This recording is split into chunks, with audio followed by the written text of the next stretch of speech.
Now we move to Middle East. 8 trucks carrying fuel, blankets and food resumed movement from Egypt's Rafah crossing into Gaza after U.S. pressure followed Israel's temporary halt over alleged Hamas truce violations. The Israeli military has said that the ceasefire resumed on Sunday after an attack killed 2 soldiers and prompted airstrikes that Palestinians say killed 26 people, with U.S. President Donald Trump confirming the ceasefire that he brokered is still in place. In related developments,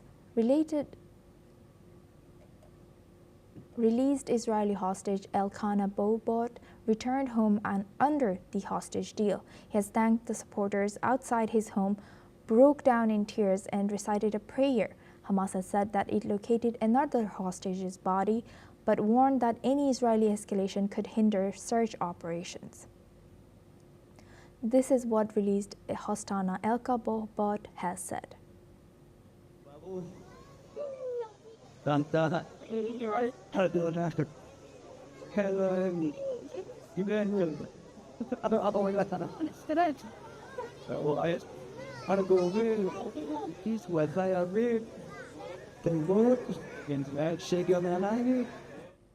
Now for this discussion, we welcome Matti Zweig. He's a geopolitical expert, joins us live from Tel Aviv. Thank you very much, Matti, for joining us again. Good to see you. Matti, as this question stays as we see this Rafah crossing closes and reopens, but again, the ceasefire in place is so fragile. Is there any trustable source that can be trusted to move the aids across Gaza's people who are in need of this aid? Is there any foundation that can be trusted?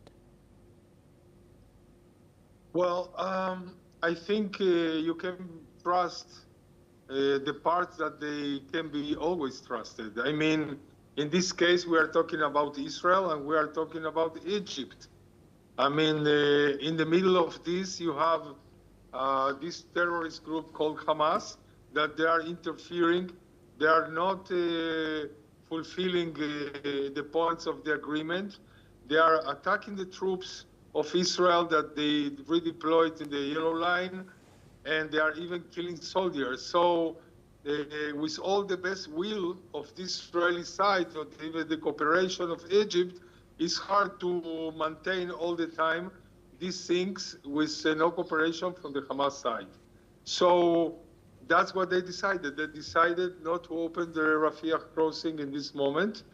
And the trucks are waiting. And also from the Israeli side, they will try to continue to give from their side humanitarian aid. And there is also another point here that these trucks, most of them, they are Turkish. They also try to come from sea, and they also come to try from the Rafah crossing, when the Rafah crossing is not exactly for humanitarian aid, but for other things, only for passing people. That's what it was accorded. So also Turkey is doing a very political move with very bad intention of making Israel look that like they don't want to pass humanitarian aid while aiding the bad behavior of Hamas not fulfilling their agreement. So who is going to suffer from this? Of course, the people that don't receive the humanitarian aid.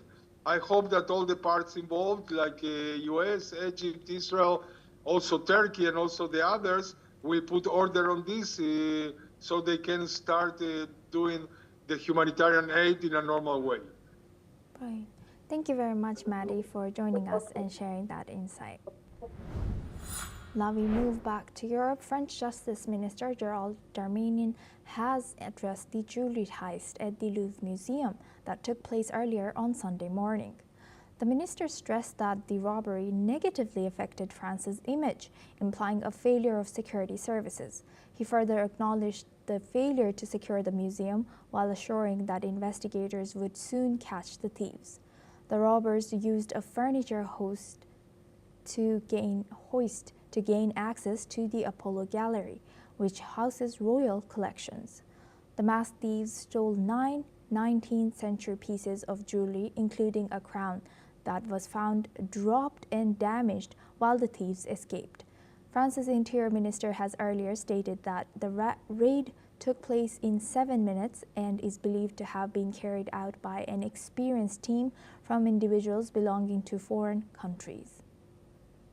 Now for this discussion, we go back to Mark Sutherland. He's a geopolitical expert, joins us live from London. Thank you, Mark, for staying with us.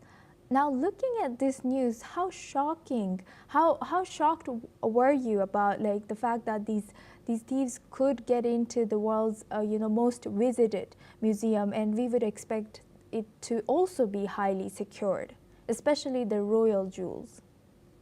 Well, there are many museums in France. Maybe these people that committed this heist had actually sat down and watched the film Ocean's 11, who knows, or any other film where artwork is then stolen. But slightly putting the humor aside, this is extremely audacious. There is a ladder that they put up on the outside of the building going up to a balcony, and that particular ladder, that system, you would then take furniture up in the tradition of a number of European cities, whether you have a hook outside the building and then lift things up in tight spaces. But the audacity of this to then go in, I think, and then take the jewelry that they have, and then to escape in the manner that they have, to then get on scooters and off they go, disappearing into the city. The issue that they then have is how, what we would call in British tradition of this kind of thing, how they then fence these things. Are they then sellable? How do you do that? How do you then take out all these particular diamonds? People, depending on where they're fenced, people will then track down and work out where they are. The security is, yes, it is quite shocking. It's quite shocking to all of us in many ways. This is not the first time this kind of thing has actually occurred, and it would need. And I am not supporting any theft or heist of anything like this in this particular manner. What it would be is something that is extremely. They would have had to plan that for a period of time, and then to work that out. And then, as you've said, in broad daylight, extremely daring, taking 7 minutes. Why weren't alarms going off? Where was the security? We can raise all these issues, and I'm sure that all of this will come out when they start to work out how this was done, who was then involved, and then it'll be the usual thing of, how many people were there, people on the inside involved in this. I don't know. I'm just throwing out speculation. But you are quite right. It doesn't look good. France is full of many wonderful exhibits like this in its historical past, paintings, etc., and the artwork, and people enjoy going to see those, and they do need to be protected. So time will tell. But as the French minister already said, it doesn't look very good for the French in regard to their security on these matters. Asuma. Yes, indeed. Talking about the French minister admitting that this can have a negative effect on their reputation, how might these high-profile crimes impact countries' international image, and what do you think? What responsibilities do governments have in protecting national symbols? What you will find is that these museums, these other buildings that have very expensive art, they will regularly talk to each other. They will regularly talk to each other about security issues at certain points, certain times, and especially when these events then take place, because other museums will need to, and other buildings will need to be looking at their own personal security and getting that balance between the fact that you have these beautiful pieces of art that quite rightly talk about previous history. In many countries, of course, all over the world, we've got museums all over the world in countries. They then want to show off these artifacts. They want the public to see them. So this then can raise for various buildings some interesting discussion. We're also aware of when members of the public have gone in and done sprayed paint over beautiful pieces of art in some kind of protest of stupidity. So this also goes on. You want the public to be able to access, to enjoy this, but also how do you keep secure within this?